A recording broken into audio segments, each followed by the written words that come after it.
This is why we can't have nice things.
The great thing about youth sports, they give young people an opportunity to participate in something that is going to broaden them as people.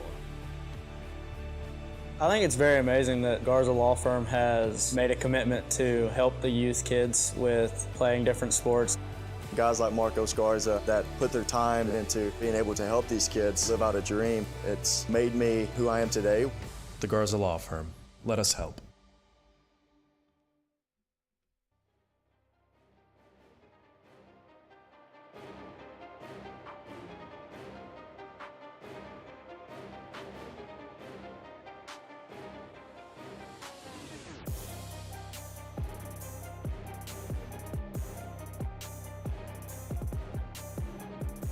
Originally constructed in 1996, Las Vegas Motor Speedway held its first major event in September of that year, an IRL race won by Richie Hearn.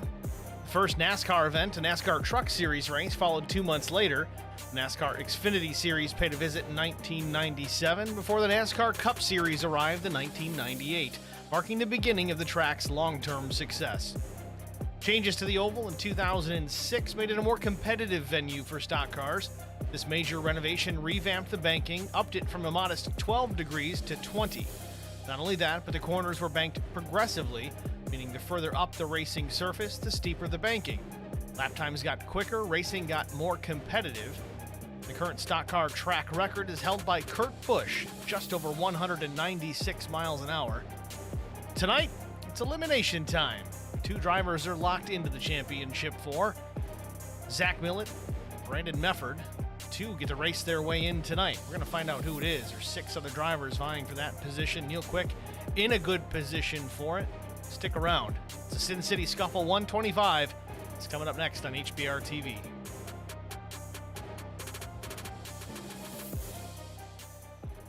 Good evening, good afternoon, everyone. Welcome to virtual Las Vegas Motor Speedway. I'm Steve Singer with HBR TV, joined in the broadcast booth by Eric Dotson. How you doing, Eric? Doing good. Ready to get this race underway. Going to be a quick one, a short race here. I think we get these things done here without any cautions. It's going to fly by in the blink of an eye, but there'll be plenty of action to watch. 83 laps. Stage break coming at lap 60. Track temperature here about 67 degrees and cooling as the track going to be under nightfall here this evening. 65 degree ambient, very dry, 17% humidity and partly cloudy skies. A 5 mile per hour breeze. So the driver's not having too much to contend with Mother Nature, just track and competitors alike. Let's go trackside, see where everybody's stacking up in the practice session. Currently, Drew Blaze the fastest on the speedway. In fact, looks like everybody's off the track at the moment. Likely sitting in for drivers meeting at the time. But Drew Blaze quickest to 30.24, Millett to 30.36. Brian Rose and Neil Quick and the 83 of Mefford all running a 30.39. That's your top 5. Going to be close here. Again, a lot of that might be draft related. I know it's not a super speedway, but Eric, you did some practice with these guys early on. Did drafting kind of play a role tonight? Yeah, absolutely. It felt more like a super speedway out there when you were in a group of trucks.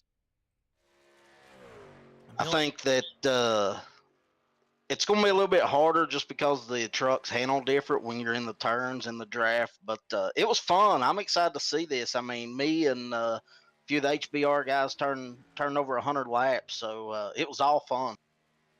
Well, certainly looking forward to it here. About a minute and a half left in the practice session. Zach Millett jumps out on the speedway to turn a couple more laps to see what he can do here, kind of get prepped for qualifying.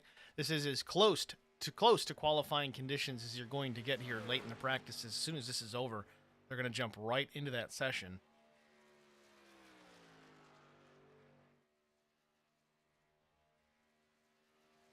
Zach, as always, he's a top dog, and in practice, he was hard to get around once he got out front. That's going to be the key here because the truck just handles so much better in that clean air. I think he'll be hard to pass. I think I got around him once, and I may have used the truck to get around him. We heard some guys talking again, the dirty air in the session. It wasn't terrible if there's only a couple of trucks out there, but if you're mid-pack, that can really play havoc on these trucks. I think it was you, might have been Brian, not sure. Somebody said you're running wide open for almost the whole run. Do you think that's going to be possible in the middle of the pack? Is it going to be you got to check up, or what's the plan? No, if you're beside somebody, you're not going to be able to run wide open.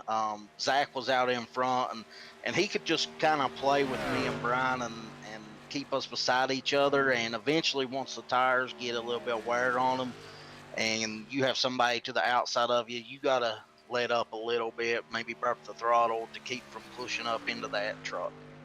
Now, one thing Zach did figure out is if a truck's running high and he goes up in front of him, it gives them a big arrow push, and he was able to put me in the wall just by switching lanes a couple times.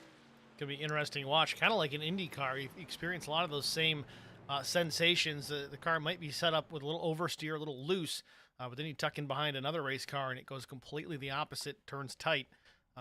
Sounds like we got the same situation here in the trucks. Before we get too deep into the qualifying session, Eric, we got to say thank you, first of all, for sponsoring tonight's race and next week's finale at Talladega Super Speedway. Eric Dotson Agency, agentdotson.com. If you want to talk about that a little bit, feel free. The floor is yours. You paid for that. Hey, all I can say is, if you're in Pennsylvania, Ohio, Kentucky, West Virginia, give us a call. Let us see what we can do for you. But I'm glad I was able to help out, and I definitely wanted Talladega, and Vegas was there too. So I said, give me both of them. There you go. We certainly appreciate it, and If we get a good race out of here and next week and go on to next season. Yeah, I think this race is going to be set up for a great finish. So, you know, if a truck gets out there and leads a lot of laps, don't go nowhere. That last stage is going to be a short stage. There's going to be a lot of racing, a lot of side-by-side. It's going to be interesting. This is going to have a Daytona, Talladega feel at the end. Setting up for a little bit of practice for next week. Of course, Talladega Super Speedway, the true Super Speedway. This place, it kind of runs that way, but it's a lot smaller by about a whole mile. Real quick on the speedway in qualifying. Currently, Keaton Burnett tops the charts, but not for long. Will Hewitt takes it 31.01. Andrew Locke back for a couple of trips around the oval. He's third quick now. Tom Ridgway goes top of the board. Neil Quick's first lap, 31.18.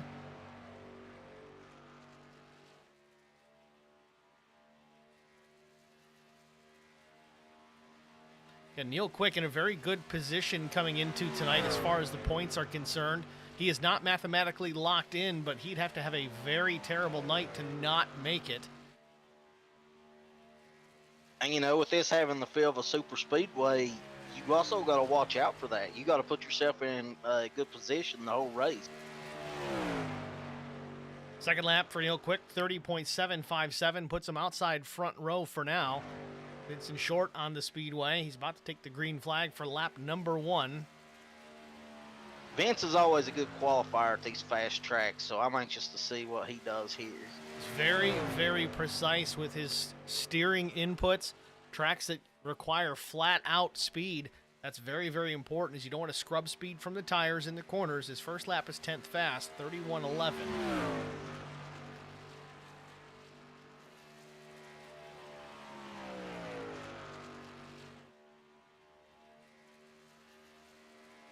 Cuts it down to the apron, across the line. Vincent Short.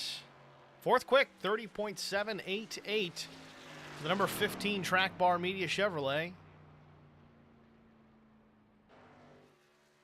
Yeah, we thought that second lap would be the quicker lap, and that looks like it's how it's going to be. Chris Goins on the speedway, the number 6 Lending Toyota Tundra TRD Pro. Goins is in a must-win situation here tonight. It's the only way he will advance to next week's championship round.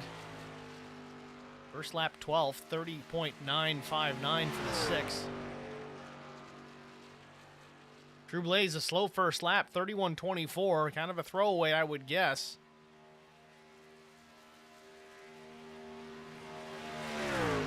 Meanwhile, Keaton Burnett still atop the board, 30.73. You know, Drew's right on the outside looking in. Drew Blaze goes P1, 30.71. Sorry, Eric, we're just hearing you talk about him being on the outside looking in, but he just goes top of the board. Yeah, I mean, two points separate him and Brian Rose for that last position. So, you know, I'm sure they want to get out there and lead a lap and do everything they can to put themselves in position.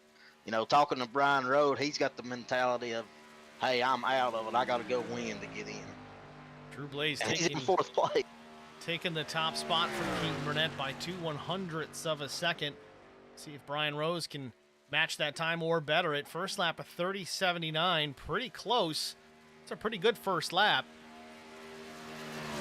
Yeah, that is. We haven't seen many first laps that fast. Rose off turn number 4. Millett's first lap of 31.24. He's going to check in here in a moment as well. Brian Rose across the stripe, 30.82, 6 quick for the 89. Zach Millett was also fast. Let's see where he can lock in. Third fast as soon as time expires. Good lap for Zach Millett. Wasting no time. Let's go to our starting grid here from Las Vegas Motor Speedway on the pole position. P1, it's the number 1 with Lone Star Racing. Drew Blaze with a time of 30.715 seconds. Keaton Burnett, teammate, the number 26, starts on the outside front row. Just about 0.02 of a second off. Missed it by that much. Zach Millett, Starting right behind Drew Blaze in the third position, the 315 from Holler Boys Racing. Neil Quick's going to start fourth in the number 2 Quick Esports machine. Cody Harger, the number 66 with Charger Racing, he's going to roll from the 5th spot. 6th goes to the 15 of Vincent Short. 7th, Brian Rose, the number 89. Chris Goins with Right Turn Racing. The number 6 will start from the 8th position. 9th goes to Jamie Kerr, the number 75, sporting a throwback HBR TV paint scheme tonight. Will Hewitt in the 10th spot. 11th goes to Mark Truxell with HLC Motorsports. James Vance, not turning left and right tonight, just lefts.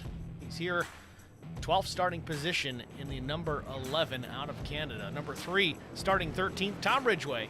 Mike Fahey, Lone Star Racing, number 19, starts 14th. Mike LaJoy starts in the 15th spot. Brandon Mefford, 83, he'll start 16th. Andrew Locke, 17th. Chris Mefford, last but not least, the number 84 starts in the 18th starting position. Your starting grid here from Las Vegas Motor Speedway. Field working through the middle of 1 and 2 right now. I think we get one lap and we'll be under green. Who you going to take tonight, Steve? You know what? I'm going to go out on a limb and not pick the easy one. I'm going to go with Mark Truxell. Oh, I swear to you on everything, that was my pick. You lie. I heard you say your pick I early in swear to practice. you. No, I swear that was going to be my pick because Mark he gets the job done, and, you know, he's in a kind of win situation. So, I'm going to go Will Hewitt. Will Hewitt's the pick. All right. Solid pick. He's racing for trophies. I think he comes out and gets a win here. Field working off turn number 4. Pace car lights off, of course, getting ready to duck down pit lane. It does just that. Wait for Barney the flagman to get a waving. Green flag. Green Let's flag go. is in the air. We are underway from Las Vegas Motor Speedway. Good advantage for Drew Blaze.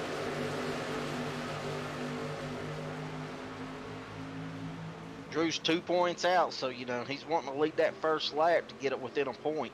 It's a very good point. Getting the thing on the pole position certainly going to help that cause. Milt's got a good run off of 2, though, looking to the outside already.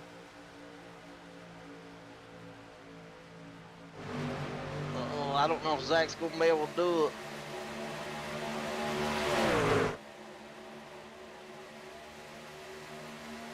I think Blaze is going to lead the first lap and get a point. Lap 1 goes to Drew Blaze. There's that bonus point. He's got all kinds of company in the rearview mirror. It's the 66 of Cody Harger in the Black Acid Custom Racing Apparel Toyota Tundra Pro. Looking to the inside off turn number 2. Nothing doing there. Tucks back in behind Drew Blaze. They work down the back straightaway. I think you're going to see the 89 try to get up there and lead a lap and match Drew Blaze. These two's neck and neck, and, you know, obviously a win puts either one of them in. Cody's got to run to the bottom, gets to the inside of Drew Blaze through the dog leg once again. Not quite there, but he's going to keep the position to the inside of Drew Blaze through turns 1 and 2. Might be able to drive out and take this position away. Good medicine for Cody Harger. He's had a kind of a troublesome year between traveling a lot for work, having some bad luck during races, but so far looking strong here in the early running here at Las Vegas. I think he may get cleared by Cody and maybe Brian right here. See, that's the thing. Brian Rose in a position now where he just needs to lead a lap as well. That way he can negate that lap led for Drew Blaze. Millett slides up the track just a bit. You know, and if this is going to be a bunched up race, so if you're out front, then you avoid any type of mess that may happen behind you. And the truck just handles so much better out front.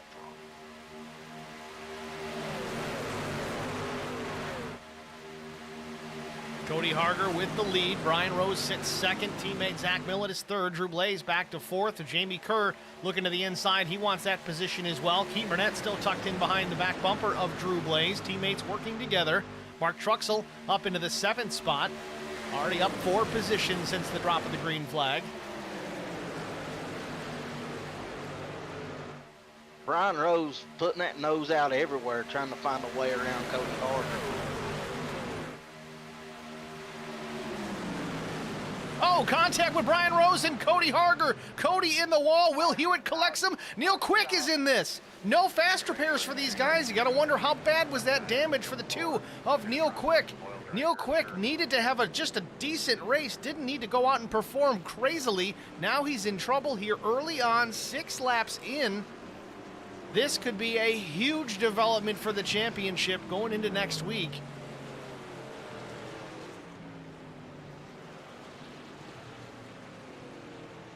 Neil's bringing it straight to the pits.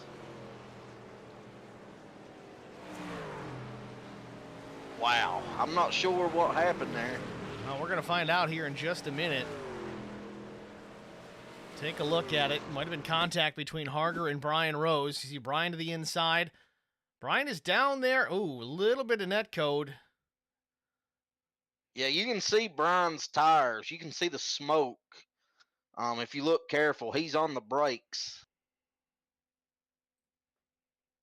We'll look at it a little bit slower here once again. Well, I guess the net code creates smoke too sometimes. So. Brian's down on the bottom. Looks like he might, yeah, he lifted a little as soon as Cody got there, but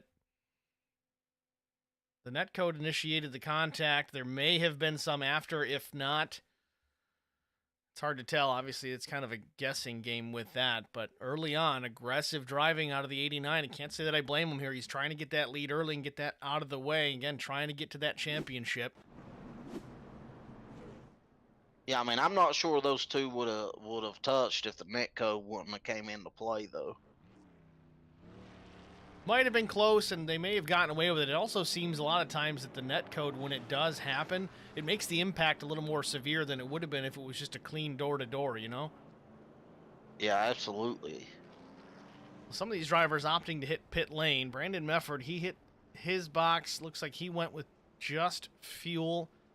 Chris Goins pit, 17-second stop for Goins. He's got some damage, so that's probably some repairs. Chris Mefford, how does he look?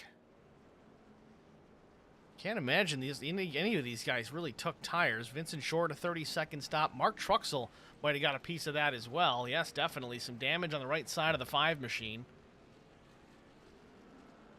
Sad to say it, though, we are under our first DNA restorations caution of the race.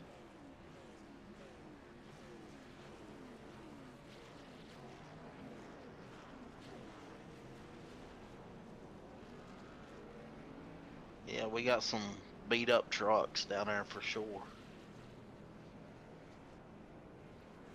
Now, the only benefit really that Neil has at this point is it's early on in the race. And that truck is drivable. He's pulling it out of the pits now, so that's a plus. He got the required damage repaired. Now he just needs to work on this thing every opportunity he has to get it to pit lane, and he still might be okay. Again, taking a look at the point standings coming into tonight. Millett, of course, on top, 31-27. Then it was Neil Quick, 31-12, in a very good position coming into tonight. So if he needed that cushion, he's going to use all of it tonight. Brandon Mefford, then Brian Rose, Drew Blaze, Mark Truxell, Keaton Burnett, Chris Goins. We're going to whittle this down to 4 for next week at Talladega Super Speedway. Again, Zach Millett and Brandon Mefford already locked in. Neil Quick was pretty close to a lock, but this development may change that. We're really going to have to see this one cut down to the wire. We may not even know post-race until after the points are adjusted to know if he made it in or not. The thing in his favor is we kind of got a shorter field tonight. 18 trucks. You know, he had he had a 27-point lead. Green flag back in the air. Brian Rose leads him down through the dog leg. Zach Millett, then Jamie Kerr. Yeah, Eric, if he had a 27-point lead coming in, I don't think he's going to have a problem. I think he can finish dead last here because we have, like you said, the smaller field. Might be okay. Well, I think if you take the bonus points and stage points, it could, it could definitely maybe be possible.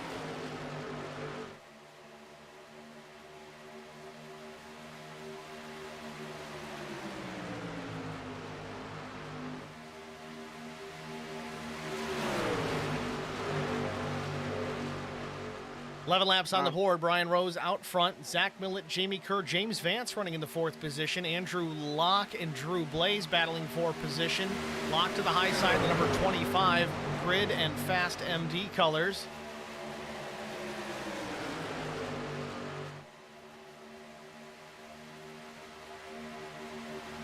Blaze sitting outside, so he had a little bit of damage. It doesn't look like it's hurt him, I don't think.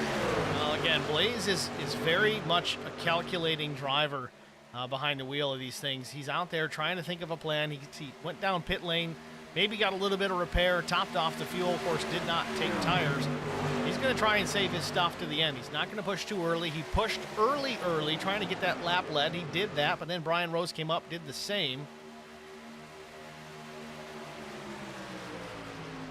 Rose still out front. Zach Millett all over the tailgate of that Track Bar Media F-150.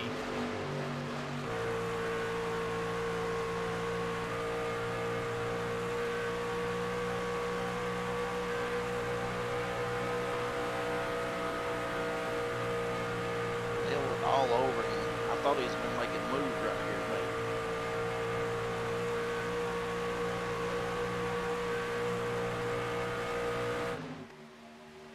Almost seems that Brian is kind of taking it easy out in front. James Vance is looking to the inside on Jamie Kerr. He wants P3. Strong run so far for the 11 of James Vance.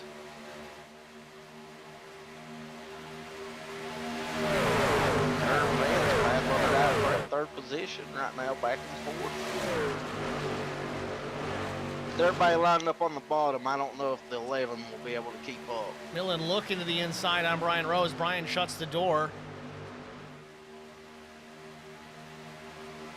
Remember, Zach Millett, he's locked in to Talladega next week, but I'm sure he wants to add another win to the column this season.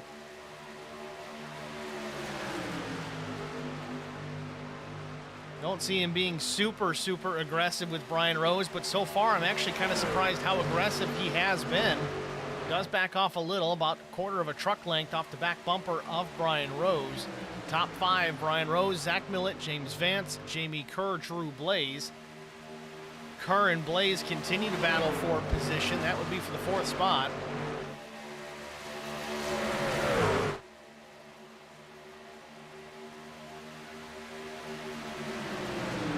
Kerr's done a pretty good job up there on the high side. He hasn't had much help. Refreshing to see. You want to talk about guys that have had some bad luck this season. Jamie's been one of them, whether it's hardware issues with his steering wheel base or just problems at the racetrack. One hand or the other, it's been a problem, but so far so good. 75 machine looking strong, solidly in the top 5. Right to the back bumper of Drew Blaze off turn 2. Takes a peek, going to try and repass. Nope, not enough momentum.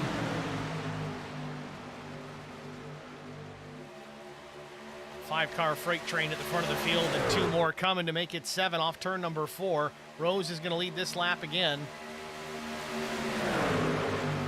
I think Drew Blaze is watching this unfold with the 89 out front. He may be trying to get back up there to take that top spot away because he certainly doesn't want Brian Rose to get the most laps led. That's more bonus points that he cannot afford to give up.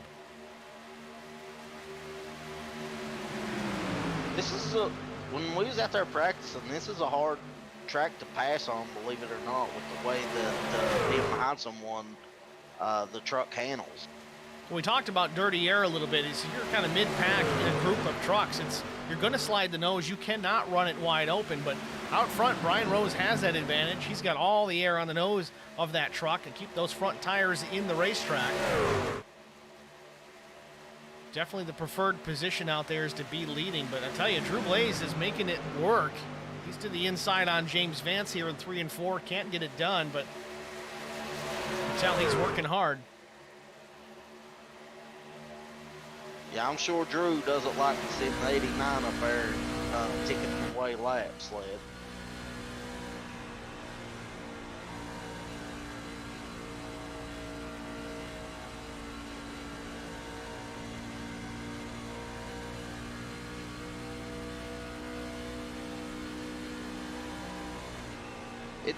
This kind of reminds me of when the next gen cars came out at Daytona. They done the update. Remember how hard it was to get around the other vehicles, the other drivers? You just couldn't get a run. But I mean, the difference here is these trucks put such a big hole in the air. It's just a matter of getting it run at the right time, carrying it into the next corner, just getting to the inside or outside, depending on what lane you're going to choose. Little wiggle from James Vance there. It's got to make Drew Blaze a little bit uncomfortable. Again, James Vance, Andrew Locke, kind of part-time drivers here in the series. So some of these guys may not be super familiar with racing around them.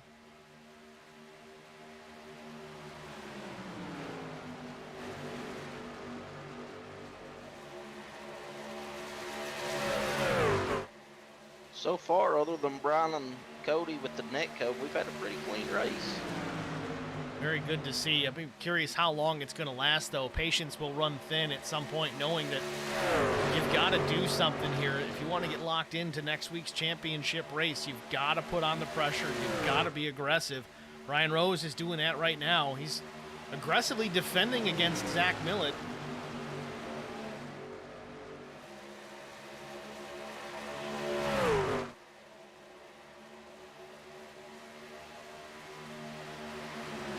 Looks like they may be spacing that a little bit over Vance.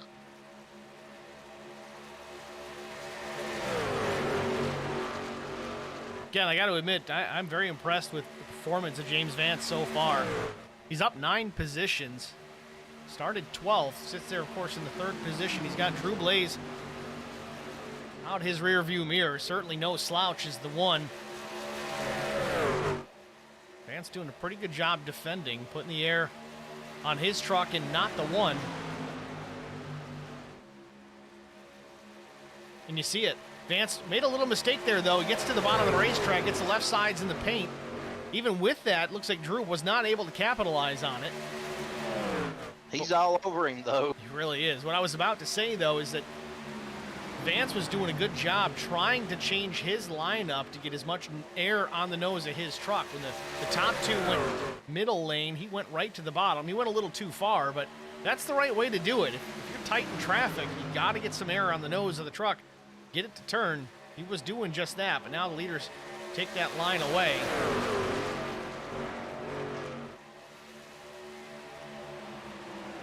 Nikki Short in the stream chat. Hey, Steve, let's go, Shorty. How tall is Vince, Nikki, since we're calling him short?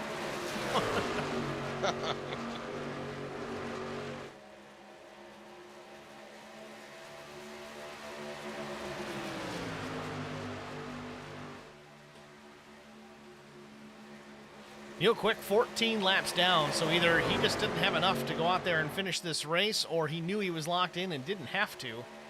Looks like he's going to finish ahead of Cody Harger and Will Hewitt. They both appear out of the race. Harger's still in the pits.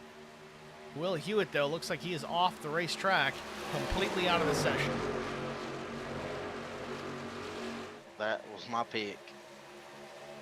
Mark Truxell, on the other hand, involved in that incident, still on the lead lap, albeit in the 14th position.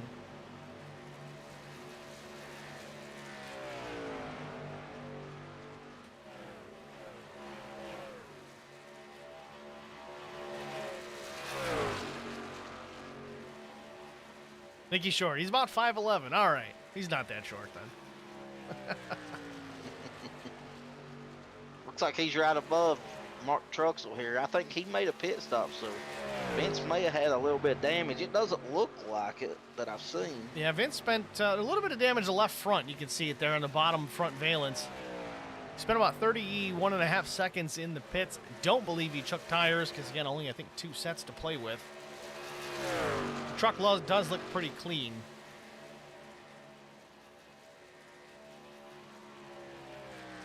That wall sneaks up on you. He got close right there. Use all the racetrack you can. As long as it's not the wall, you're good to go. Back out front, Brian Rose still narrowly in front of Zach Millett. Corner entry was just maybe a foot as Drew Blaze still working on James Vance for that 3rd position. The top 4 all in a row.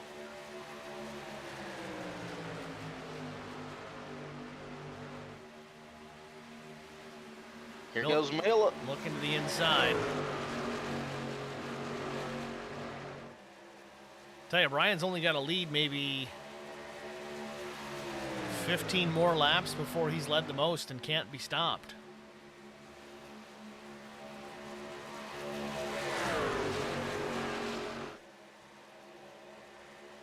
Well, with that, we're going to step aside, get an HBR TV side-by-side break out of the way. Stay with us. We'll be back after this.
Jumping back in here, green flag pit stops about underway. Brian Rose, Zach Millett both down in pit lane, as well as Jamie Kerr, James Vance, Andrew Locke. Made it 34 laps. Again, there was a caution flag involved early on that helped them stretch the fuel a little bit longer. Looks like 4 tires in fuel for Brian Rose, as well as Zach Millett. I think everybody's going to take that fresh set. Brandon Mefford, Chris Mefford also down the pit lane. I don't know if you noticed on pit road, but Zach actually had a great entrance and got beside Brian, knowing that Brian would pull off before him, and that's the difference right here in coming out of the pits. Zach Millett does get out in front of Brian Rose.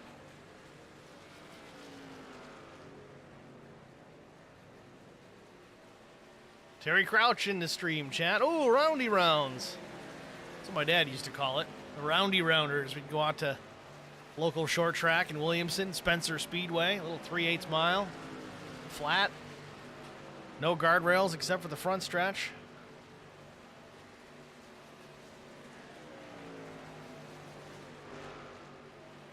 What's your home track, Eric? Speaking of home tracks, I know I got my local short track at Spencer, but what's closest to you? I know you're kind of out in the boondocks. So the closest track to me, and it's actually about 10 minutes from my office, is it's called Ona. And NASCAR actually used to race there back in the 50s. Back in the heyday. Yeah. If I'm not mistaken, I could be wrong. I'll look it up here in a minute. But if I'm not mistaken, maybe Richard Petty has the fastest time at the track. It's an asphalt track. There's a track another 25 minutes from where I sit right now. It's called the Monroe County Fairgrounds. Today it's a Wegmans food market, but Richard Petty won a race there back in the heyday, and it was dirt then. Drew Blaze out in front. Remember, he stopped and got fuel under that first caution, so he's going to go a little bit longer than the rest of these guys. I would still expect him down pit lane this time more than next. Chris Goins runs second. Keaton Burnett, Mike Fahey, Vincent Short, the top 5. Right now, the top 6, the only lead lap trucks out there. Certainly don't want a caution at this point.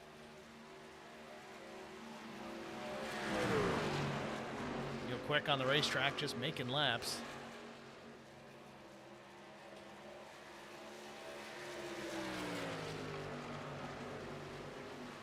Terry Crouch. This is the most NASCAR-sounding co-commentator ever. Glorious. Terry, I picked him right out of his still sight and said, hey, can you come call this race for us? Now Eric is actually... Oh, Drew Blaze a little loose in the pit lane. Might have got a piece of the pit wall.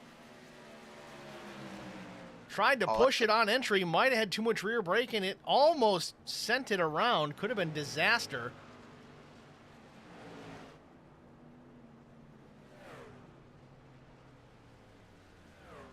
Going back to Terry Crouch, it gives it an air of authenticity. Yeah, he's like the DW to my Mike Joy kind of deal. You know what I mean? It's this good old West Virginia accent. So Drew Blaze down and away. If he did get a piece of the inside wall, it was not a lot because the truck looks fine. May have cost him some time, maybe not. He got lucky, definitely did not get a speeding penalty because he's down and away without that 40-second hold.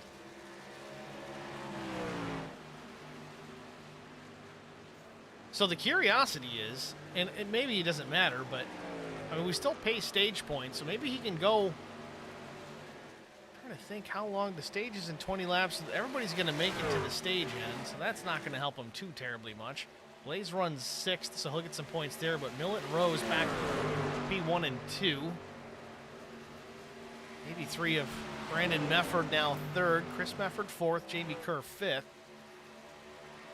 James Vance has slipped back to P7, but still right with Drew Blaze.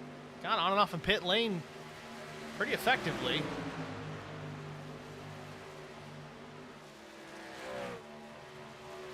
Miller and Rose was able to definitely put some time in between everybody else through that pit cycle. Yeah, I mean, they're 3.5 seconds ahead of 3rd, 4th, 5th, so on and so forth. But yeah, they're getting it done.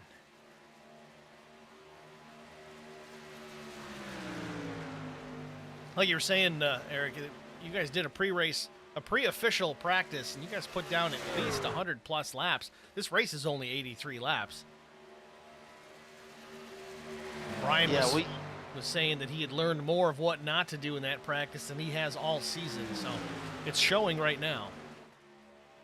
Yeah, I mean, it was, it really wasn't a good tire run what we done. I mean, me, him, and Zach and Vince got in there at the end, but we raced hard right from the start. You know, these guys probably don't run that hard, but I mean, we were 3 wide, 2 laps out, and I think it gave Zach and Brian a little bit of understanding of how the tires are going to wear and how the truck's going to feel.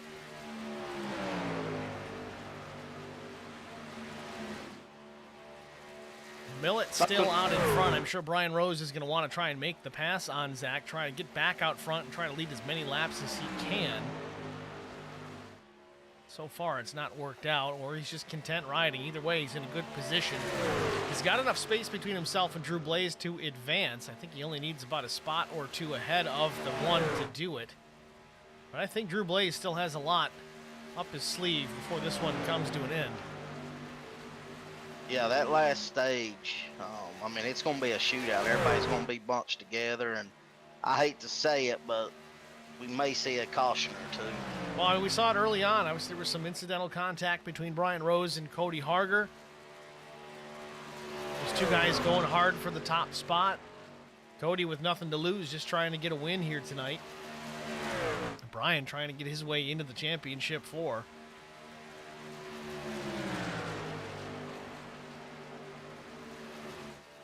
So my home track we was talking about, Steve, Yep. I was wrong about the race lap record. It was Bobby Allison has it. All right. 0.438 miles is the track. Roughly 3/8 mile. You said it was dirt or was it asphalt? It is asphalt. Bobby set the record. Bobby Allison set the record in 1971 in the NASCAR Winston Cup. Oh, trouble off turn 4. James Vance and Mike LaJoy together. No, was it Mike LaJoy? Yeah, it might have been. Vance back on the track. We stay green. Let's get a look at it. Off turn number 4. See Vance in the 11 up top. Does he get in the wall? Or was it Keaton Burnett he made contact with? Maybe it wasn't LaJoy. Looks like it was Keaton. Yeah, Vance comes down. Definitely not clear. Didn't see the 26 there. Yeah, that's unfortunate for Keaton, as he's kind of in a must-win situation. Well, again, he's looks to be still on the lead lap, so once this caution comes out, he can get back and get squared away and kind of go after it. He's going to have to pass a lot of trucks to do it. So James Vance, he slips back to the 8th position. Now Burnett 13th. Last truck on the lead lap. Mike LaJoy 1 lap down. Tom Ridgway in the pits. He's laps down.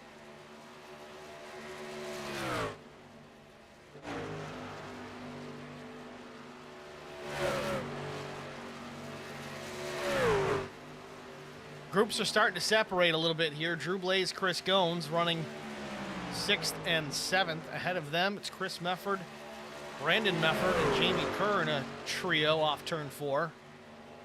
And further up the field, you got Zach Millett and Brian Rose. Millett starting to stretch it out a little bit on Brian. Half a second advantage for the 315 as they work off turn number 2. Down the Nellis straightaway. Let's take a moment and put the spotlight on at least our top 10. Zach Millett running out front, started in the 3rd position, didn't take over the lead until the cycle of green flag stops. Got in and out of pit lane in a hurry, was able to put a gap on Brian Rose and maintains it at half a second. Brian Rose didn't have a great qualifying run, but didn't waste any time getting towards the front. Led a good portion of laps early on. Currently has led the most laps, but not to be outdone. Millett still has time to lead some more and take that prize away. Brandon Mefford runs in the 3rd position. He's got a lot of pressure out the back from his brother Chris. Number 46 machine, half a truck length off the back bumper. Both drivers running the Zoe's Place paint schemes. Jamie Kerr started 9th, currently in the top 5. He's had a solid afternoon. He's been right up there battling in that top 5 just about all race long. Drew Blaze started on the pole position, runs in the 6th spot. Again, I wouldn't be too concerned about it as of yet. He had a lot of pace. He was quick in practice. Of course, he won the pole. I definitely think we're going to see some strategy played from the 1 before this is over. He will be a contender before this one's out. Chris Goins there to the back bumper, about a truck length behind Drew Blaze. Goins up 1 position. A little bit of rear damage on that eye-lending number 6. Mike Fahey, the number 19 in the draft.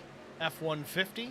Lone Star Racing Machine. He runs in the 8th position. He's up 6 spots. A good run so far for Mike Fahey. Vincent Short running in the 9th spot. Down 3 spots, but still a little bit of left front damage on the machine. Not terrible. Still a lead lap truck. Still some time to get some repairs made, make a charge to the end. And in the 10th position, it's the 25 of Andrew Locke. A little worse for wear on the right side. Looks like Andrew's going to hit pit lane as well. This may be an unscheduled stop.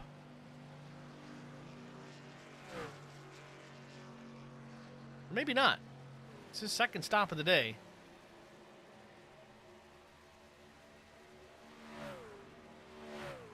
Yep, taking tires. Scheduled stop for Andrew Locke. Back out front, though, Zach Millett again stretching it out considerably, 1.3 seconds over Brian Rose. You see this quite a bit with Zach Millett in many cases. You might be able to run with him pretty well for a while, but he will just continue to wear you down and slowly but surely stretch his advantage out. I'm wondering if Brian may have got some damage somewhere. I mean, I'm just thinking, you know, if he stayed behind Zach wide open, he should have been able to at least stay within a truck length of him. Looks like Drew Blaze is trying to take the position away from the 83. Brandon Mefford up top. Drew Blaze down on the bottom. And Chris Mefford right in behind the 83, trying to give him a bit of a draft, a bit of a push down the backstretch into 3. But Blaze is going to clear off turn number 4, move Drew Blaze up to P4. Correction, P3 gets both Meffords in a matter of a lap and a half. Yeah, I think his group's running Brian down. And that's, if you're Drew Blaze, that's what you want. You're wanting these guys to get behind you and push you, and try to overtake Brian to end this stage. Well, the thing for Drew Blaze is trying to maximize his point total for this stage that is coming up here in just a couple of laps. It's one position behind Brian Rose as we close in on the end of the stage. So points are awarded for the top 10 trucks. Drew's got to keep the deficit tight.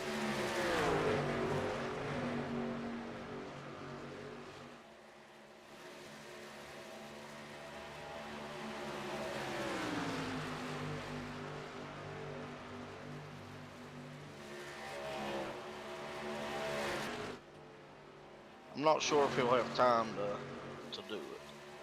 No, I don't think he's going to catch Brian at this point.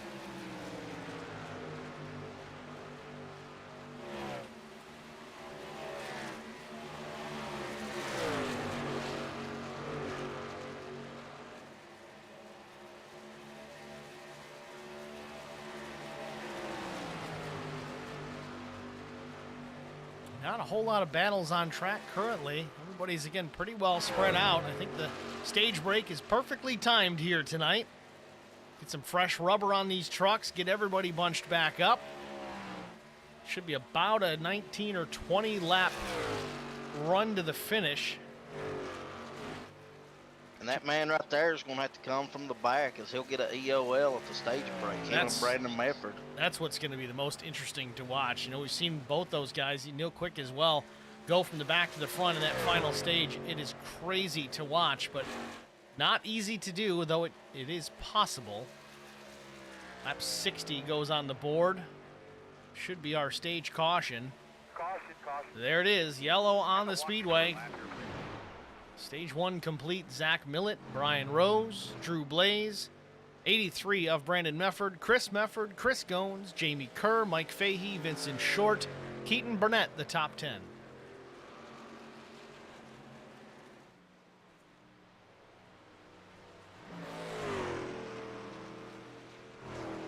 I think if you're Drew Blaze here, you have to be right on Brian's tail going down pit road and try to gain some time on him and come out in front of him here and make him have to pass you. Now, Eric, how was tire wear? You know, you guys did a ton of laps tonight. Did it really matter if you took tires or not? I mean, could you double stint the tires? I don't want to use a road course term, but could you go at fuel only and make it work? I don't think so. I mean, Zach came out about 4 laps after me and Brian had been racing side by side, and, you know, his tires were 4 laps fresher, and he was able to go 3 wide on the high side and pass us. Oh, wouldn't that be fun to watch? Yeah. Because you know for sure Millett's going to take tires. He's got to go to the back anyway, so he doesn't need to worry about a quick pit stop. Yeah, I think everybody will take tires. I just think you have to here. All the lead lap trucks back to 10th place. Keaton Burnett down pit lane. Brian Rose, Drew Blaze, Brandon Mefford, Chris Mefford, the top 5. Now let's watch the strategy guy here. We see this on Drew Blaze a lot. Let's see if he gambles. Now, right side's in the air. That's possibly a given. Does he go 2? Yeah, I think he will.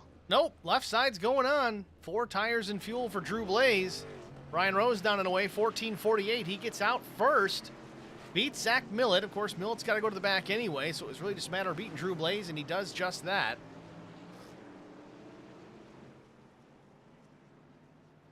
So let's try and get a chat here with Zach Millett. See if he's willing to talk to us here. Zach, it's Steve and Eric in the broadcast booth. You got a copy? Hey, how's it going, guys? It's going good up here in the booth. It looks like it's going good for you and teammate Brian Rose. You take the stage win. Of course, you're locked into Talladega next week, so you're just out here trying to collect a trophy. But tell us about the race so far, maybe some plans with you and Brian Rose. Are you going to help him out here, or are you going to try and take this trophy? I'm going to do what I can for him. If I can, just run with him, maybe give him a push down the straights. I don't want to repeat in Michigan. I told him over the race already that I'm getting flashbacks every time I get up on his bumper. But yeah, I'll do what I can for him. You know, I don't want to hold anybody up at the same time. But yeah, we'll see what we can do. Now, don't you have an EOL here at the start of this, or no? Yes, I do. Yeah, I think me and Brandon both do. Well, this will be fun to watch. Well, congratulations on the stage win, Zach. Good luck the rest of the way. Thanks, guys. Apply what I taught you, Zach. No promises, Eric. Zach Millett, your stage 1 winner. Most wins this season, I believe, and locked into next week. Going to drop to the back here to start the stage along with Brandon Mefford. That's going to be a fun one to watch because both of those guys are fast.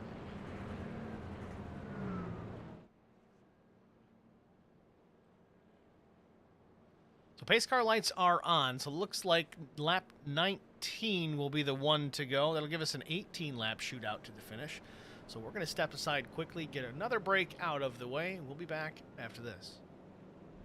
The great thing about youth sports, they give young people an opportunity to participate in something that is going to broaden them as people. I think it's very amazing that Garza Law Firm has made a commitment to help the youth kids with playing different sports. Guys like Marcos Garza that put their time into being able to help these kids live out a dream. It's made me who I am today. The Garza Law Firm. Let us help.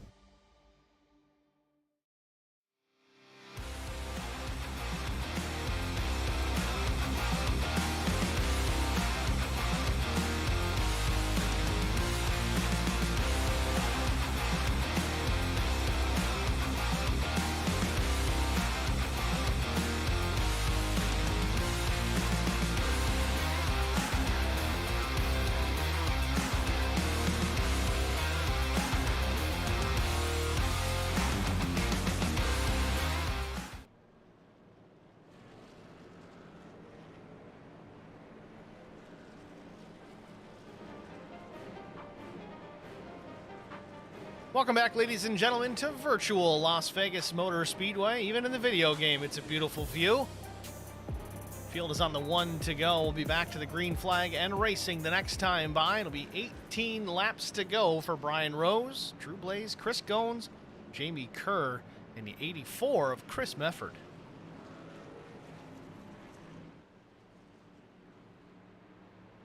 It's so key for Drew to get a good start with Brian, but you know, Brian's got the choice of when to go, so he's going to use that to his advantage. Got to keep in mind the Geico restart zone is in play. Leader can fire any point within that zone. If he waits too long, the green flag will start the race. Green flag, green flag. Good start for Brian Rose. He's off and running. Chris Goins, a good restart as well. Drew Blaze just got snookered on that one. Brian timed that perfect. That couldn't have worked out any better for him.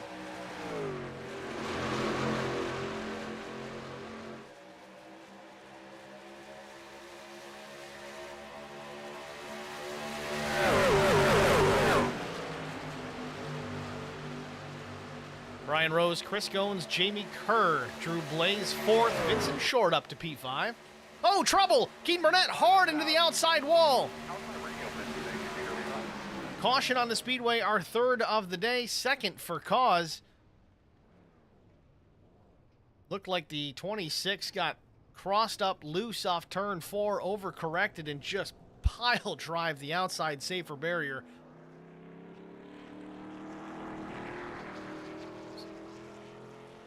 Take a look, see what happened to Keaton Burnett. You can see the truck stepping out already. It's loose. He's still got his foot in it. Little wiggle, another wiggle. Now he got the tank slap. Still trying to save it. Boom. And Truxell gets a piece of it. We thought this was going to be the perfect opportunity for Mark Truxell to come down because he did not pit during that last caution. Now he's going to, certainly, because he's going to need the fuel as it was, but now he's going to need to get some repairs made. But again, we don't have that many trucks on the lead lap. Problem is, I think this caution came out a little bit too soon for him to really take advantage of the tire differential.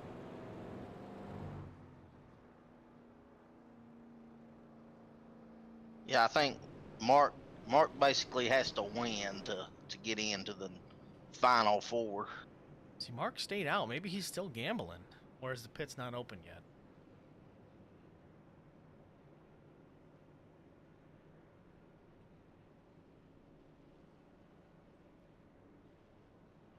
I'm not sure.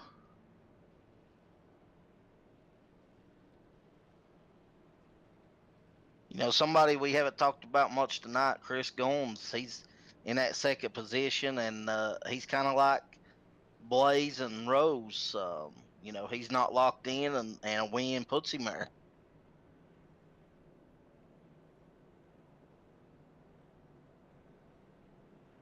So we'll see if Chris Gones can make a move here. Again, he's, like you just said, the same position. Must win the situation. I know Gones is not the most aggressive of drivers out there. He races pretty respectfully, pretty clean.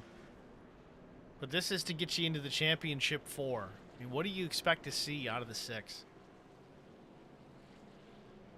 I think you're going to see these guys be more aggressive than they've ever been. I'm not saying they're going to wreck each other, but I think they're going to be more aggressive and a lot less forgiving. I think these guys do a good job of kind of giving space when needed. I don't know if you're going to see it these last 15 laps. Curious to see Jamie Kerr. If you look at the fastest times so far, Brian Rose the fastest. Of course, he did spend a lot of time out in front with the clean air at 30.5. Jamie Kerr's best lap, 30.52, and he hasn't been out front. So the driver, that number 75 HBR TV machine, certainly got some pace there. Could be a challenge for Brian Rose. Maybe an interloper, a non-championship contender taking the checkered flag here tonight. We'll see. Yeah, I mean, if that happens, then it comes down to points.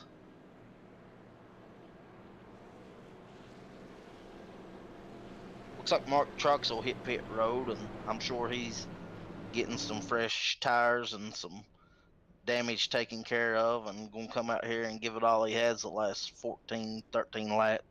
Again, no fast repair here in the Superior Class Auto Racing Premier Series, so got to get it fixed the old-fashioned way. Hopefully he's not down there burning up required repairs, because now he doesn't have the choice to leave. You see it fires, though. He's down and away. Lighten up those rear tires. Burning the stickers off of them. So let's see if we can get Keaton Burnett up into the broadcast booth. He sits in the infield care center. We're going to pull him up here. Talk to Keaton. Keaton, it's Steve and Eric in the booth. You got a copy? Yeah, I got you. Well, we watched the replay. You almost had that thing saved. It was left, right, and then hard right, and that's all she wrote. Tell us about it. It hurts. It hurts. Well, you drove away, so it couldn't have been that bad. No helicopter needed today. Oh, it's been a hell of a season. We were up there kind of in the front, and Neil was hurt. You know, we were kind of ahead of some people. Maybe had a chance to get in on points, and then the fresh tires got me on the outside. Well, we did watch. You have a pretty good, strong truck early on in the event. You gave it a good showing. Unfortunately, you're out of this one early. Tough break for Keaton Burnett, man. You still going to be around racing with us next week at Dega? Oh, I wouldn't miss it for the world. All right, man. Well, good luck to you. Maybe Drew and Chris can work their way in there somehow, and I can at least help some teammates. See what we can do. Getting ready to go back to green. Before we let you go, Keaton, anybody you want to thank? I just want to thank Scar for putting on such an awesome league. It's been a long year. We've all had some tempers flare and a lot of fun, but it's been a good league. Thank Fahey Race Wraps for giving me a brand new truck to wreck this week. Well, it looked good doing it either way, Keaton. And a shout out to my team, Lone Star Racing, and to you for broadcasting. I'll let you go so you can get back to the fun part. All right, brother. Well, thanks for joining us, and sorry to see you out so early. All right, me too. We'll see you, Keaton. See you. Keaton Burnett, driver number 26, out early here, late in the going. We've got 13 laps to go, and it's Brian Rose and Jamie Kerr. And Drew Blaze looking to the inside of Jamie Kerr off turn number 4. Again, Jamie has some pace, but Drew might have been saving everything he's got till right now. The charge is on. Jamie Kerr looks to the high side. Maybe not. Drew Blaze to the bottom. He's going to take the second spot, but nowhere really to go. Loosens up Brian Rose. Brian slips half a lane up turn 4. Sorry, turn 2. Down the backstretch they drag race. Big push coming from Drew Blaze. Yeah, ton of speed coming out of that Lone Star Racing number 1 with 12 laps to go. Brian slips again up the racetrack, half a lane. Opens the door just a bit for Drew Blaze. Not taking advantage just yet. They cross the stripe, 11 laps to go. Brian Rose is protecting that bottom like it's no other. Drew Blaze is going to have to move him or get to the outside. Brian's doing a fantastic job of protecting it, but Drew Blaze looking right here. We're going to see if he can do it. Really is doing a good job of it. The longer this goes on these tires, the better I think it goes for Brian Rose. Seems to handle a little bit nicer on the older tires. You heard Keaton Burnett say that the new tires bit him, got a little loose. We saw it a little bit out of Brian Rose, a couple of corrections. Brian drops it way down. That might open the door for Drew Blaze. No, not just yet. 10 laps to go from Las Vegas Motor Speedway, the championship 8 contenders.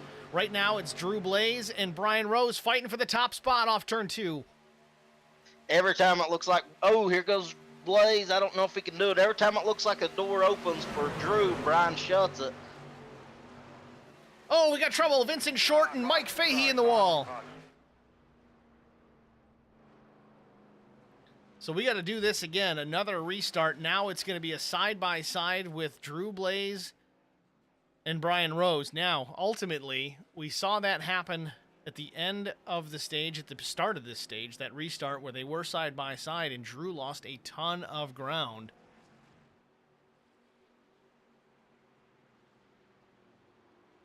You almost, as the one, you almost want to restart behind Brian here. That seems like that's been the best position to be if you're not the leader, is right behind him. You know, last time Drew started on the outside, I think he dropped back to 4th or 5th place. Yeah, he got a terrible restart to start this stage. Of course, it's the disadvantage that you have as the second place truck when you're running these tracks with the Geico restart zone, because you have to wait for the leader to fire. If you go too soon, you're going to get the black flag, and that would be an absolute coffin nail for Drew Blaze. Cannot risk it. I know he's got to finish well. He's got to beat Brian Rose here, essentially, to lock it in, and if he wins, he's in. This isn't so much a matter about points right now. It's either one of these guys can lock themselves into next week with a win here. I know they were able to do it on points if they weren't in contention for a checkered flag here tonight, but tell you, it's really coming down to who's going to win this race, and it seems like, at least for now, it could come down between Brian Rose and Drew Blaze. But again, don't count out Jamie Kerr. He is starting in that preferred position, and look who's behind him. Zach Millett. Millett has been fast tonight as well, led some laps after Brian, and then was able to pull away and stretch out that advantage. Chris Goins, I mean, he's always a contender. He could pull this one out as well. You got guys up here in the top 5, every one of them capable of winning this race. Yeah, I mean, 5 out of our top 6 are championship contenders. I know Millett and Medford's kind of already locked in, but I'm sure they're wanting to take this win away from these guys and say, hey, earn it, get the points. Nothing given. You were going to say it, weren't you? What's that? You were going to say no F's given. I don't think we've had a slip up yet this season, so far so good. Well, let's go back and take a look at it, see what happened with Vince Short, and I think it was Mike Fahey. Puts us under caution here, 4th time tonight. Looks like the 83 gets down low, gets the left side's a little too low. Looks like Vince may have been pinching the 83, tough to say, but Mefford gets to the bottom and it slides it up the racetrack in front of the 19. Fahey's got nowhere to go, and it seems like these two guys are magnets for each other this season. Nothing happens without them coming together. Who is it comments all the time about Fahey? Tristan? Tristan, he's not even here. He probably just got in, Yeah, Mike, and no, that happened to Fahey. Fahey goes, Tristan must have shown up. Yeah.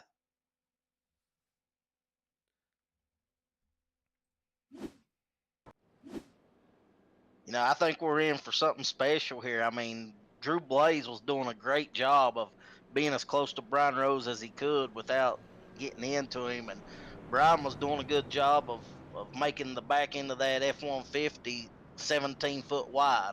Well, Drew Blaze, he's got a couple of paces. 1, save fuel. 2, go fast. 3, stupid fast. And that last run, it was definitely stupid fast. Wasn't able to make the pass on Brian Rose, but it almost seemed like it was a matter of time. He's really going to have to time and nail this restart. He may need to take the chance. He may need to risk the black flag just to get a good start, because if he doesn't, you don't know if he's going to be able to make the pass. Keaton Burnett. Yep. Everyone liked this man's stream in honor of my death. I love Keaton Burnett. I hope you're coming back for next season, man. It's always good to have you in these races.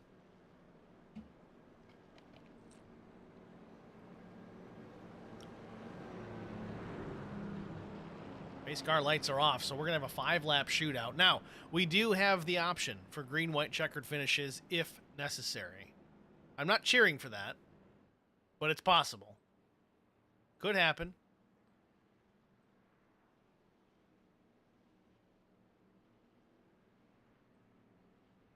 And with that, we've got 3 opportunities if it happens.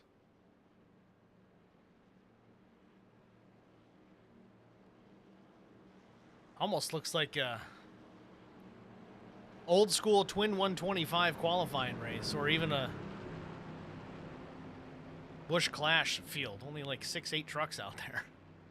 Yeah, we don't have too many. If we have a few more cautions, we might not have anybody left. 9 trucks out there, all on the lead lap. So this is just going to really come down. I mean, there's nobody out there in the way. These are all 4 positions. Small field left, but it's going to be fun to watch. Pace cars down.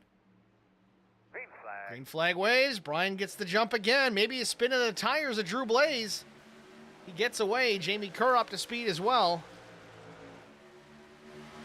Blaze got a better start, but I'm sure it's not the one that he wanted. No, because he's going to have to battle with Jamie Kerr here. He tucks in behind the 75 through turns 1 and 2. Down the back straightaway.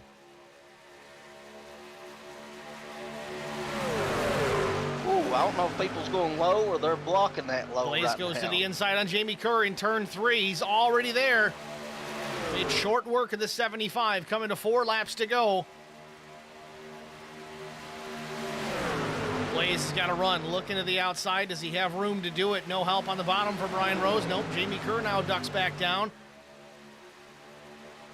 Top 3 under a blanket. They work off turn number 2. Jamie Kerr tucks in behind Brian Rose. Looks to the inside. Are they going to make it 3 wide? No. He thinks better of it. Brian Rose, the nose out in front into turn 3. Drew Blaze still working that middle to high lane. Will he have a run out of turn 4 again? No. Contact. Drew Blaze gets turned by Jamie Kerr. Crosses up in front of Zach Millett. We're under caution once again. Big time implications for the championship here. Contact with Jamie Kerr and Drew Blaze. Blaze gets turned. I don't know how bad the damage was. He may still be in this. But depending on where he hit him. I think he hit Millett. Well, let's go back and look at it. That's the beauty of instant replay.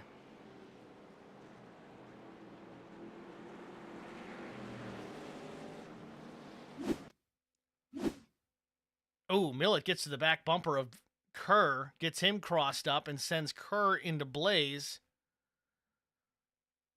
Blaze gets a little bit of the right side of Millett.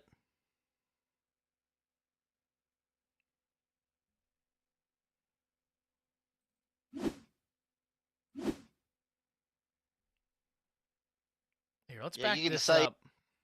You can see Jamie's truck kind of bounce when Millett gets into him. Well, this will be the telltale. Watch how high the rear spoiler of the Jamie Kerr machine goes when Zach gets into him. Oh, you know what? It was a combination of things. I think if you look closely, he was on the apron. Yeah, it looked like Jamie got the bottom. Let's go a little further here. So watch the truck in front here. Jamie Kerr starts to turn really well.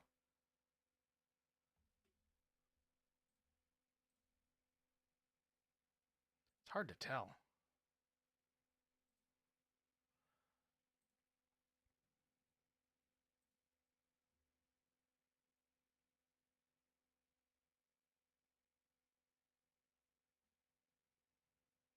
Right there's where he hits the apron. Right on that seam. He gets the apron, cuts up, probably lifts a little bit in front of Millet. Millet's right there.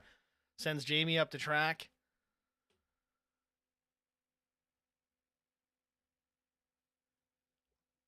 Well, the good thing for Blaze is I don't think he has any cosmetic damage from that. Now, minimal damage, but he's still going to be the back of this field. We got a little bit of front damage, but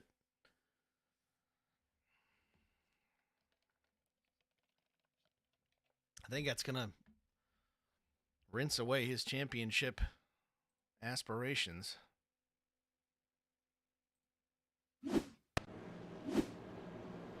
Blaze is still out there, though. It's not over till it's over. We've got 2, now 3 to go, so this is our first green-white checkered attempt. Again, we can make as many as 3.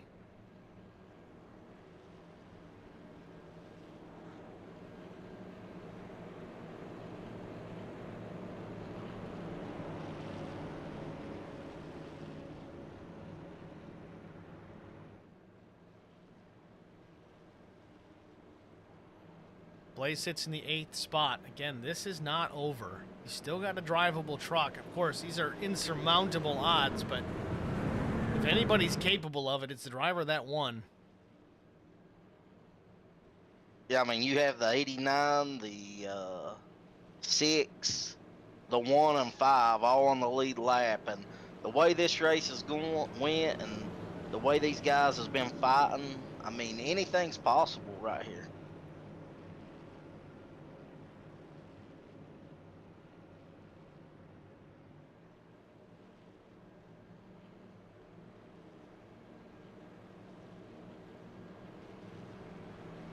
Mark Truxell's still in this as well, sitting there in the 9th spot. Been a tough go of it here tonight in the number 5 machine. These guys are ready to go. Light's still on the pace car, and they're already lined up side by side. Yeah, they don't want to waste any time. It's time to go. They've got the game face on across the board. Again, this is not over. Anything can happen. We still have 2 opportunities of a green-white checkered finish if we need them.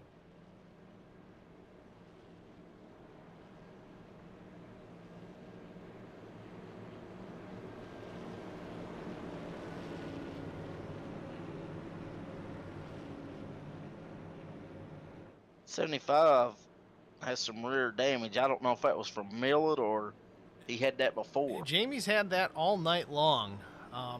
He's been good in traffic. We haven't really seen him with clean air on the nose, so that, I mean, we could find out here, but again, he's not in a good position for this restart. It's the same situation that Drew Blaze had to endure when we came to green with that restart zone. It's just, you don't even want to start second. You prefer to be third here because you can just go when Brian goes. You just can't risk the black flag in that outside line.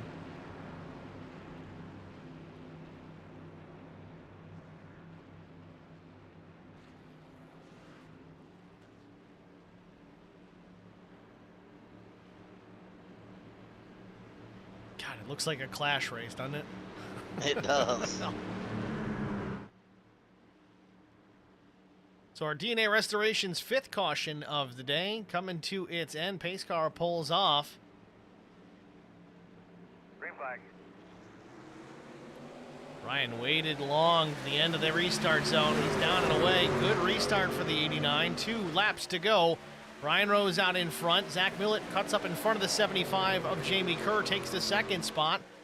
Kerr, again, that outside lane just does not want to go. He slides up the racetrack, of course, a little bit of damage. 3rd place, Chris Mefford, then Brandon Mefford, Jamie Kerr still 5th. Not for long. Chris Goins now slides into the 5th spot. Kerr up the racetrack. Off turn number 4. Do they get to the white flag? I think when they get there. White flag for Brian Rose. Zach Millet runs 2nd down into turn number 1. Car spins in the dog leg. It's going to be inconsequential. It's between 2 teammates, Brian Rose and Zach Millet. Rose needed to win or finish ahead of Blaze. So far, he's looks like he might have both. But Millett looking to the outside in turn number 3. He doesn't care. He wants a win, teammate or not, as long as it's clean. To the outside. Will he have the run out of turn 4? Coming to the stripe. Checkered flag. Contact, and Brian Rose wins it. What a race. What a finish. Zach Millett was there. Not enough of a run out of 4 to take it. Tried to door the 89, and they both wrecked crossing the stripe.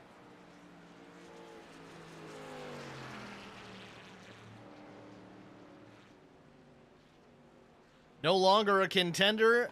Brian Rose is now part of the Championship 4 going into next week at Talladega Superspeedway.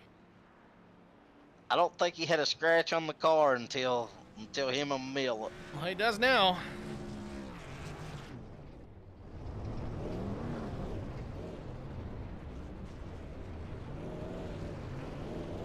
Somebody needs to teach that boy how to do donuts.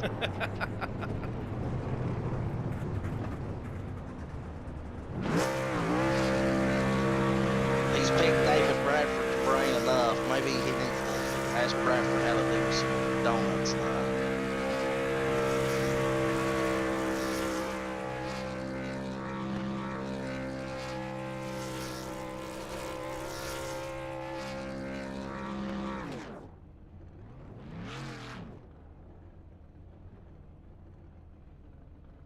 We're going to get a break out of the way. We'll be back with our top 3 finishers after this. Stay with us.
Welcome back, ladies and gentlemen, to Las Vegas Motor Speedway.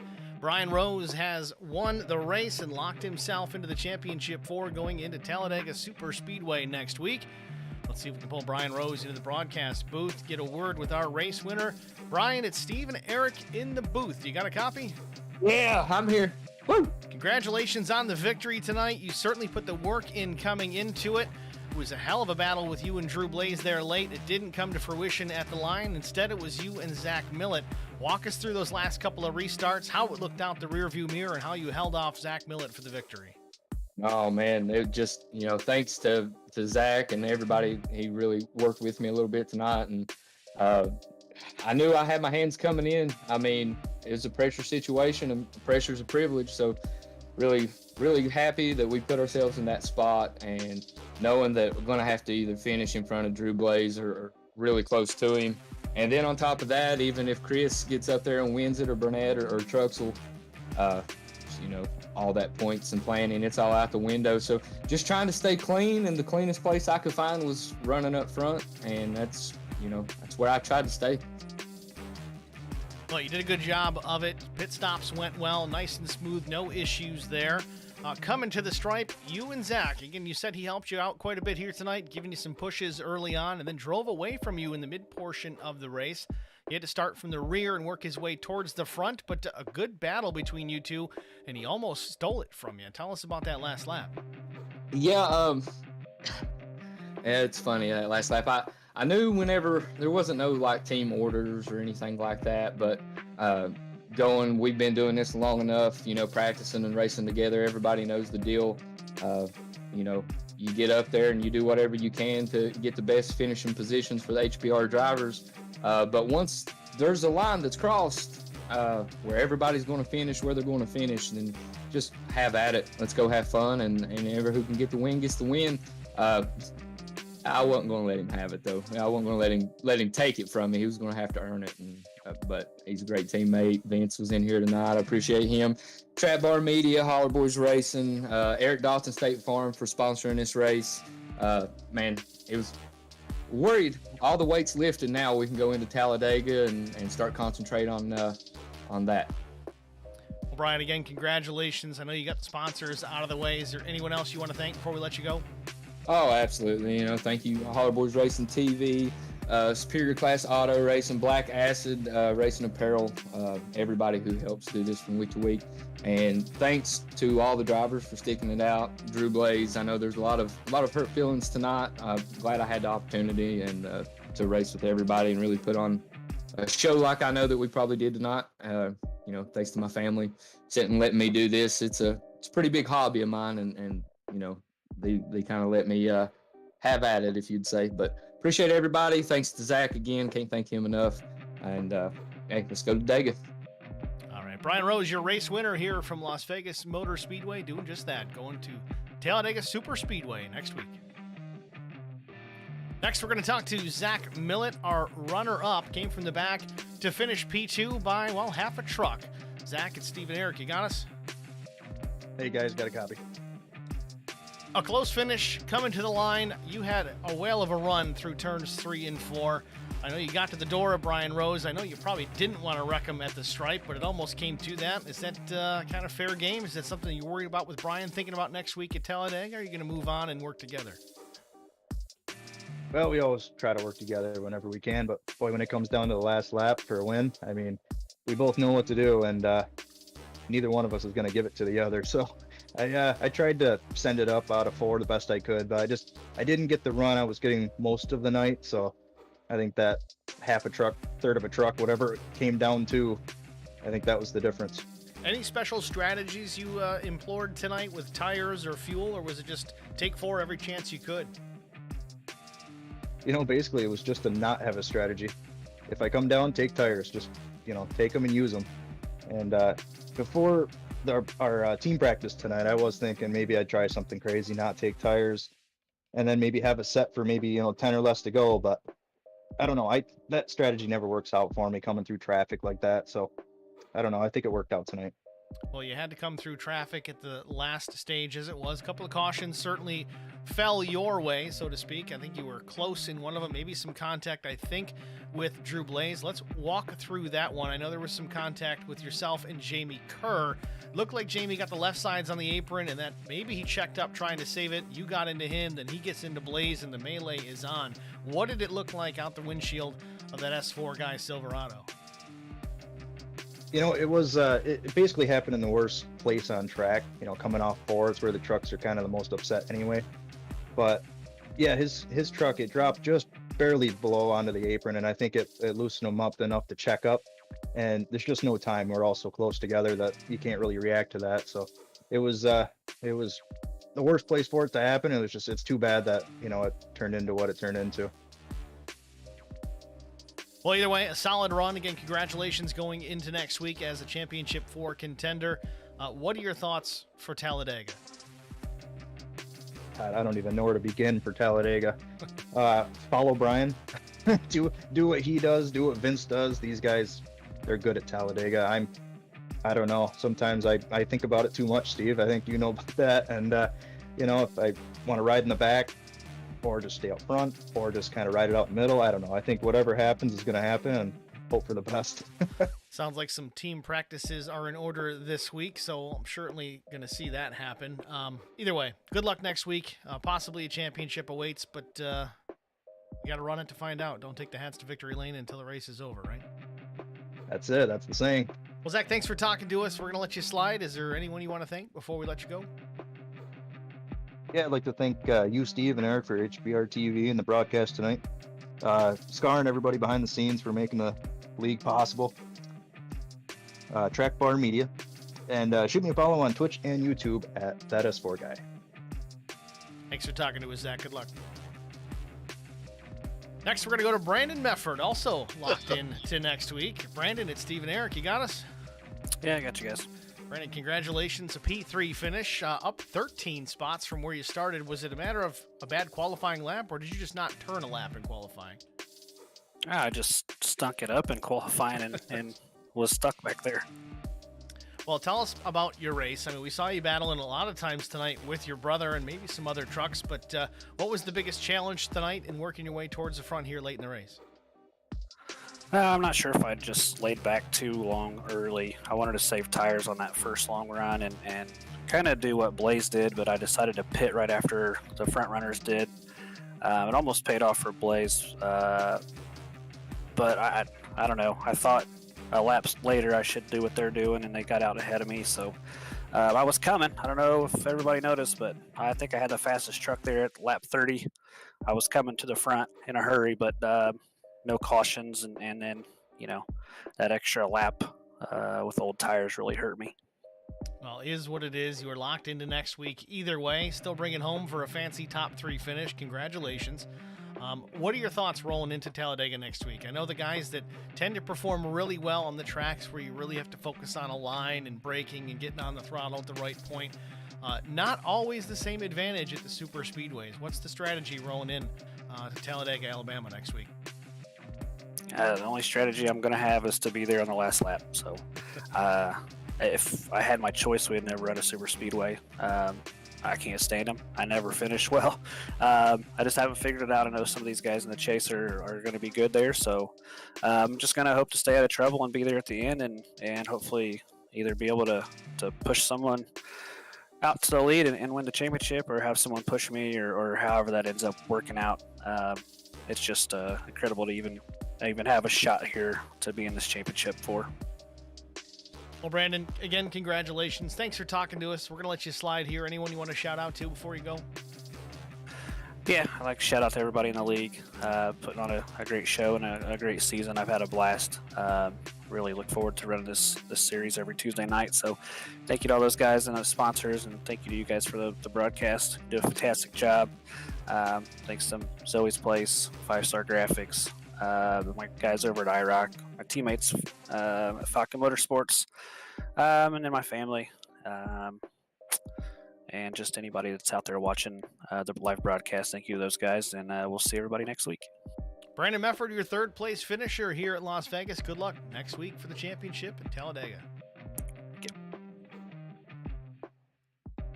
Well, that wraps up our top 3. Let's try and get a look here at our race results. Talked to our top 3 already. What is that? Never seen it do that before. Got a ghost. That's better. All right. Top 3. Brian Rose, Zach Millett, Brandon Mefford, of course, Chris Goins, solid top 5, finished 4th. Drew Blaze still fought back to finish P5. I know it's a small consolation prize for not making that championship round, but it just goes to show. He reminds me of Kyle Busch, and I don't mean as far as the attitude, but as far as the driving style and the ability behind the wheel, especially if he gets angry. He's a little bit quicker, a little bit more aggressive. You saw how quickly he busted through. Again, there was only about 9-10 trucks on the lead lap at that point, but still, with a green-white checker, past half the field that was remaining, and still finished top 5. So a nice run by Drew Blaze nonetheless. Chris Mefford was 6th. Mike LaJoie finished P7. Mark Truxell, my pick tonight, battled back, still finished top 10 in the 8th position after a wreck early. Jamie Kerr was 9th. Mike Fahey was 10th after an incident with his buddy Vincent Short. Vincent finished in the 11th spot. Keaton Burnett, after a hard hit in turn 4, he finishes 12th. Andrew Locke was 13th. James Vance was 14th. Tom Ridgway finished in the 15th position. 16th went to Neil Quick. 17th position was Cody Harger after an early wreck related to Brian Rose. I think it was more of an netcode issue more than anything else, but nonetheless, I mean, hard racing early on. Will Hewitt also involved in that. I think he collected Cody in that incident, so he finished 18th, 81 laps down. So, Eric, what are your thoughts on tonight? This was, we expected it to be full of excitement. It certainly was here late. The first, third of the race was relatively tame, but it got a little crazy there at the end. Yeah, I mean, you had 3 guys right there, 4 guys that needed to win to get in, and they all got aggressive there towards the end. I think Drew Blaze done a fantastic job with 10 to go. From about 10 to go to about 6 to go, he was pushing Brian around the track, and I just thought they were going to get into each other. He done a great job of that. Brian done a great job of blocking him, and it created the finish. We had a couple more cautions, and what a finish. I mean, what, .001? That's fantastic. I said earlier in the broadcast that this was going to remind me of a Daytona, Talladega kind of finish, and that's what we got. Certainly came right down to it. Again, tough break for Cody Harger tonight. His best lap was a 30.52, and that was like the first or second lap of the race. And then he unfortunately gets crashed out of it. What could have, should have been, Cody could have been sitting here in victory lane. Who knows? But unfortunately out of this one super, super early. Again, the aggression level picked up late, as you said. It was fun to watch. It was a crazy close finish between teammates, Zach Millett and Brian Rose. A photo finish, contact at the end. It reminded me of, we've talked about these one-off races. It was almost like the Winston when Davey Ellison gets turned into the wall and ends up going to the hospital instead of victory lane. Yeah. Well, that's going to wrap it up for us here at HBR TV. Again, if you haven't already done so, follow us at youtube.com/@HBR TV and the number 1. Like, follow, share, subscribe, turn on the notifications. Those likes really do make a difference. They help YouTube kind of push this type of broadcast, this type of stream to wider audiences, and definitely helps the channel out in the long run. So please do that. Also, Facebook, we don't stream there anymore, but you will see league posts, post-race pictures, that sort of thing. Facebook.com/HBRTV1. No @ symbol there. And same thing, like, follow, share, subscribe. It absolutely makes a difference. It helps. The algorithm makes a difference. If you use funny, instead of just liking the pictures, you use the wow emojis, that kind of thing. That helps too. Just words to the wise. Little pro tips, I guess, we got from Brian Rose. Well, that's going to wrap it up. Thanks, guys, for watching. I'm Steve Singer with HBR TV with Eric Dotson up here in the broadcast booth, congratulating Brian Rose for winning the Sin City Scuffle 125, presented by AgentDotson.com. Thanks for watching, folks. Have a good night.